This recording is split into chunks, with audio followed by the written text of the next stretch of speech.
Bienvenue à cette information, mesdames et messieurs. Bonjour. La commission électorale nationale indépendante CENI a publié la liste provisoire des candidatures recevables et irrécevables pour l'élection présidentielle du 20 décembre 2023. Sur les 24 candidats qui avaient soumis leur candidature, aucune n'a été déclarée irrécevable. Toutes les candidatures ont été jugées conformes, déclarées recevables. On écoute alors Patricia Seya, rapporteur de la centrale électorale. Vu la nécessité, après débat et délibération, décide, article 1er, la Commission électorale nationale indépendante arrête et publie la liste provisoire des candidatures déclarées recevables à l'élection du président de la République, telle que reprise dans le tableau ci-dessous. 1. Rajabo Tebabo Soborabo, Congolais unis pour le changement. 2. Mutamba Tungunga Constant, dynamique progressiste révolutionnaire. 3. Katumbi Chapwe Moïse, ensemble. 4. Sesanga Ipungu Dja Kaseng Kapitu Deli, en vol. 5. Anzulini Isilokechi Floribert, indépendant. 6. Baende Etafe Eliko Jean-Claude, indépendant. 7. Bolamba Tony Cassius, indépendant. 8. Bousse Falay Georges, indépendant. 9. Ifoku Putampunga Marie-Josée, indépendante. 10. Kazadi Kanda Rex, indépendant. 11. Kikuni Massoudi 7, indépendant. 12. Majondo Mwamba Patrice, indépendant. 13. Massalou Anedou André, indépendant. 14. Moudekereza Bissimwa Justin, indépendant.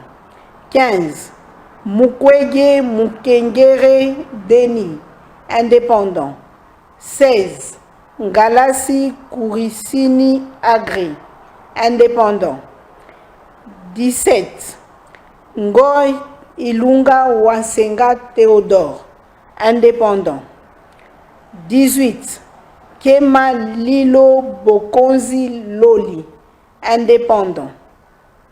19. Chani Mwadianvita Noël, indépendant. 20. Tshisekedi Chilombo Félix Antoine, indépendant. 21. Fayoulou Madidi Martin, Lamouka Fayoulou. 22. Matata Pogno Mapon, leadership et gouvernance pour le développement. 23. Diongo Chamba Franck, mouvement lumumbiste progressiste. 24.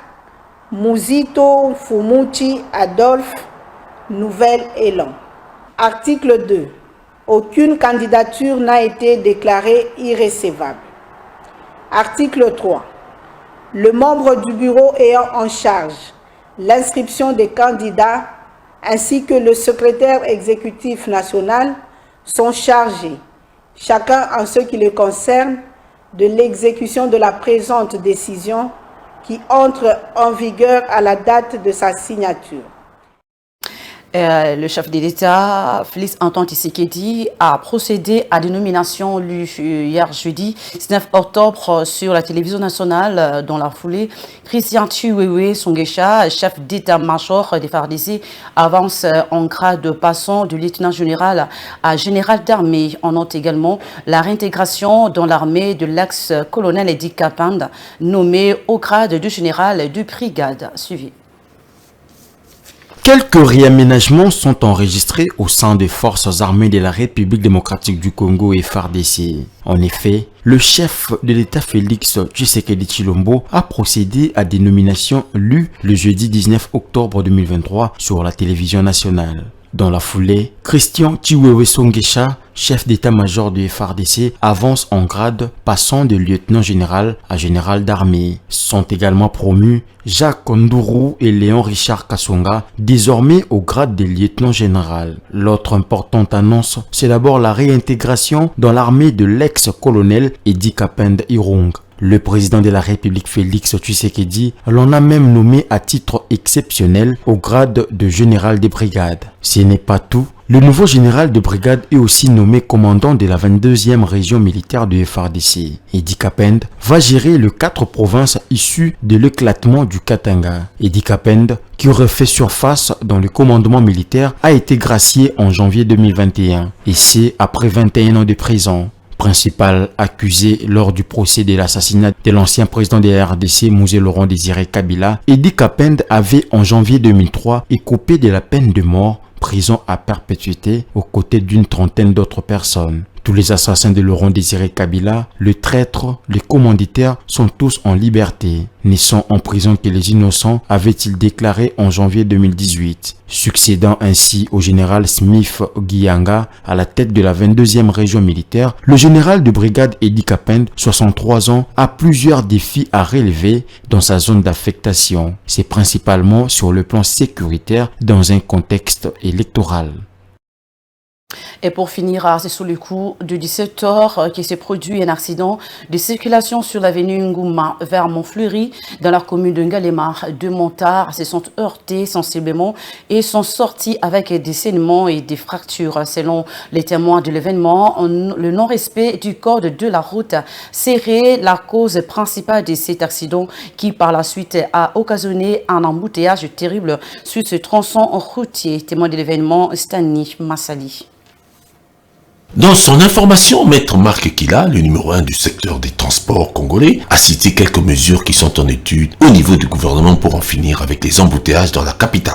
Le ministre des Transports, voies de communication et de désenclavement du gouvernement national a indiqué que l'une des mesures envisagées serait d'instaurer sur certains axes routiers le sens unique le matin pour permettre une circulation fluide vers le centre-ville et vice-versa au retour, soit le soir. Kinshasa qui est une ville dortoir parce que le matin, tout le monde se réveille, quitte la périphérie pour le centre et le soir, tout ce monde fait le mouvement inverse. Partant de cette réflexion, il y a une commission qui est mise en place. Les conclusions sont attendues. Dans une phase expérimentale, on pourrait instaurer de l'ouest de la ville de 5 heures jusqu'aux alentours de 10 heures, faire le sens unique. Autre mesure envisagée, c'est l'implication des agents du parquet, nonobstant les intervenants du secteur de transport dans la régulation routière afin de renforcer et faire respecter la constatation des contraventions et du code de la route sur la voie publique afin de combattre plus sévèrement les infractions qui sont devenues un véritable casse-tête dans la ville de Kinshasa. Sur plusieurs axes, notamment le boulevard Lumumba dans la commune de Limete, sur le boulevard Sendwe, sur l'avenue de la Libération X du 24, de la gare centrale à l'avenue de Poilou, des usagers peinent pour allier leur domicile chaque soir en revenant du centre-ville. Lors du dernier conseil de ministres, le président de la République était revenu sur ce dossier, demandant au gouvernement de prendre d'urgence des mesures efficaces pour en finir avec ces embouteillages qui embarrassent chaque jour, du matin au soir, les Quinois et Quinoises, tant pour la circulation des engins motorisés que pour la circulation piétonne. C'est tout pour ce bulletin d'information, mesdames et messieurs. Bonne suite de programmation Manico Télévision. Au revoir.